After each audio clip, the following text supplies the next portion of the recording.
Cameroun, le recyclage des déchets d'équipements électriques et électroniques est devenu un véritable business. Pour survivre, de nombreux Camerounais, dont des enfants, s'adonnent à cette activité en toute méconnaissance des dangers qu'ils représentent sur l'environnement et la santé. Pour pallier à cette situation, une filière soutenable de valorisation de déchets d'équipements électriques et électroniques a vu le jour, avec pour objectif principal de recycler 5000 tonnes de déchets par an.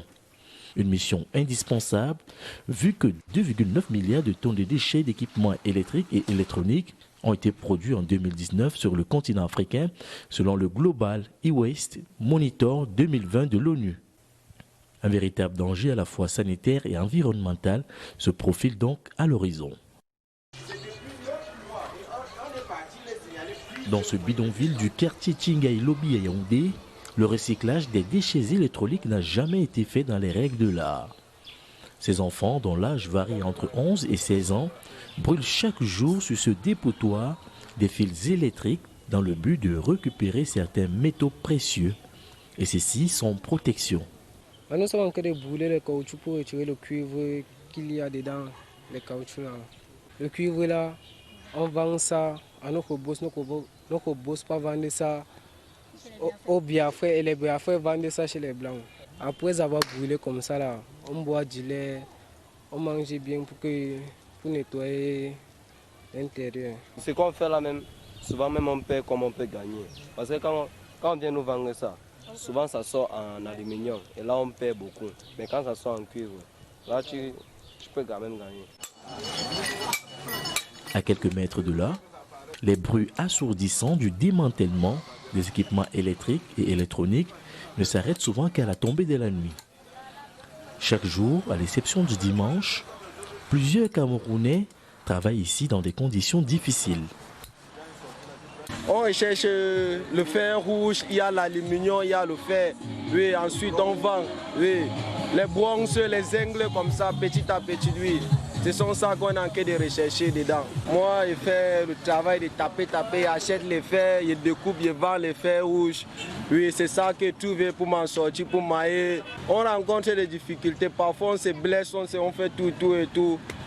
Mais il y a tellement de difficultés dans ce travail. Donc on maîtrise seulement comme ça va aller un jour. Une activité plus ou moins rentable qu'a également choisi d'effectuer Nigabou Gladi. Ce réfugié centrafricain travaille depuis plusieurs années dans le recyclage. Pour lui, il est plus important de gagner sa vie et prendre soin des siens restés au pays. Je fais dans le recyclage, ça fait des années. Bon, je suis refusé d'origine centrafricaine. Bon, je suis exilé au Cameroun. Bon, par rapport à cette entreprise, je suis le né. J'ai au moins 7 petits frères derrière moi. Bon, cette entreprise, vraiment, ça a beaucoup aidé les familles. C'est ça qui fait qu'on paye la maison à notre mère. C'est ça qu'on envoie nos petits frères à l'école. Bon, vous savez que tu ne peux pas dans ton pays en tant qu'un refusé, ce n'est pas facile. Bon, c'est juste un sacrifice, quoi. Comme Nigabou Gladi, la plupart de ces travailleurs ignorent les dangers auxquels ils sont exposés en manipulant les déchets contenant le plus souvent le plomb et quelques produits toxiques. Les substances toxiques que nous retrouvons dans les déchets d'appareils électriques et électroniques sont généralement cancérigènes. Donc, je vais prendre l'exemple du plomb, je vais prendre l'exemple du cadmium, on peut prendre l'exemple du mercure qu'on retrouve dans tout ce qui est LED, tout ce qui est appareil, tout ce qui est lampe, tout ce qui est ampoule. Donc ce sont des équipements, lorsqu'ils sont directement inhalés, peuvent avoir des effets endocriniens.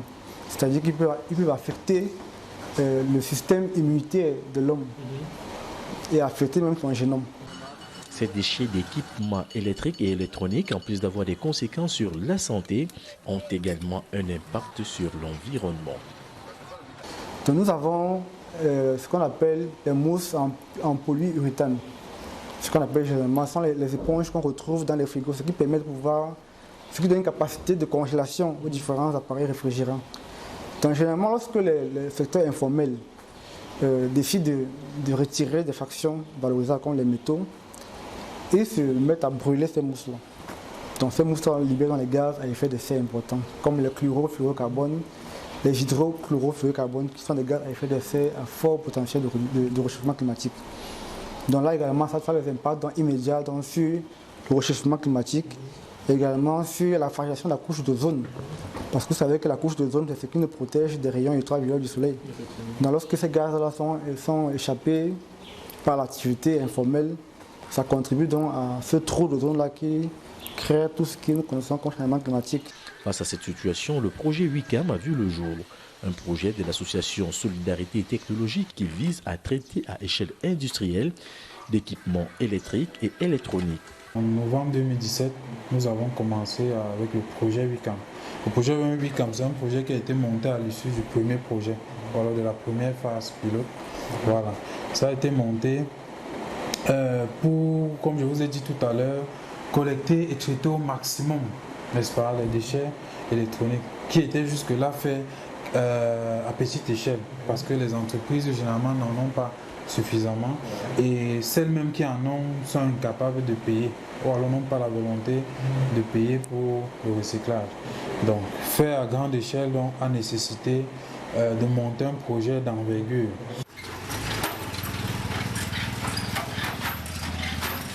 Chaque matin, ces employés sillonnent des principaux quartiers de la ville de Yaoundé pour en acheter.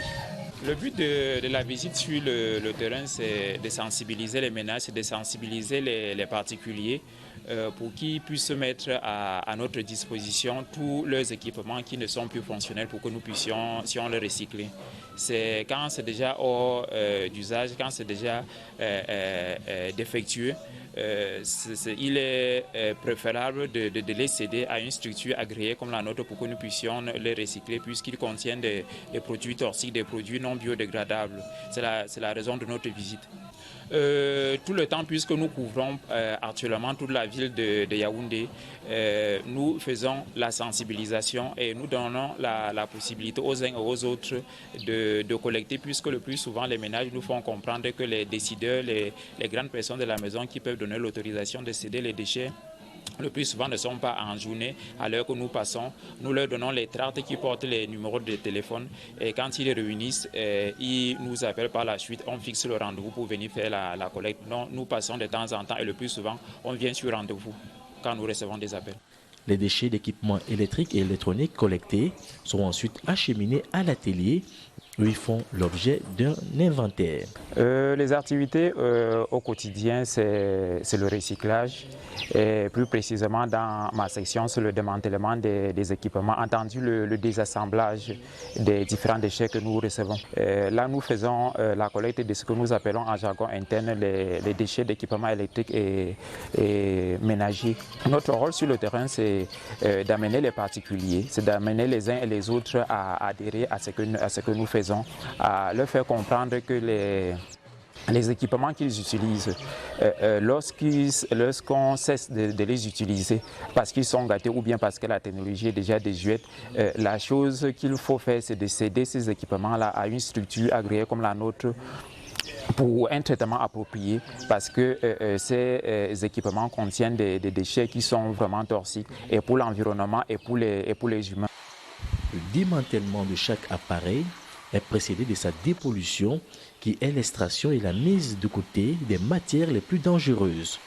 Chaque équipement a à son sein au moins un additif dangereux qu'il faut traiter avec beaucoup de précautions. Nous sommes présentement au sein de l'atelier de recyclage des déchets électroniques.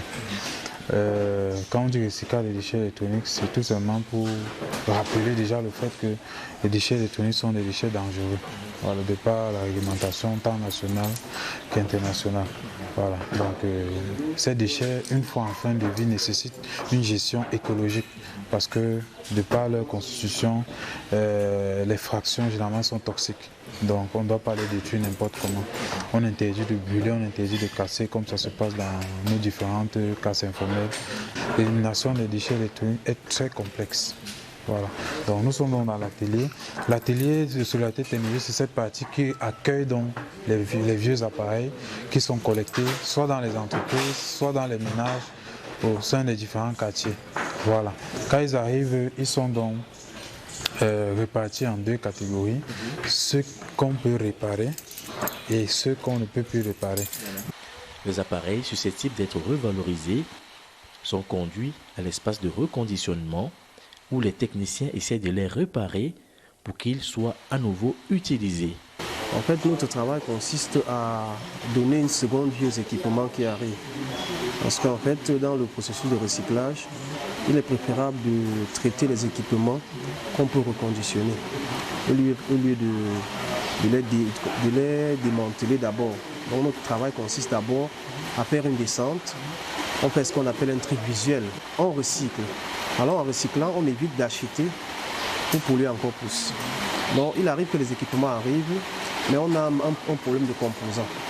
Oui, si on reçoit une imprimante et qu'on n'a pas le tambour ou le four, mais par exemple mort, HS, ça sera difficile pour nous d'avoir notre four.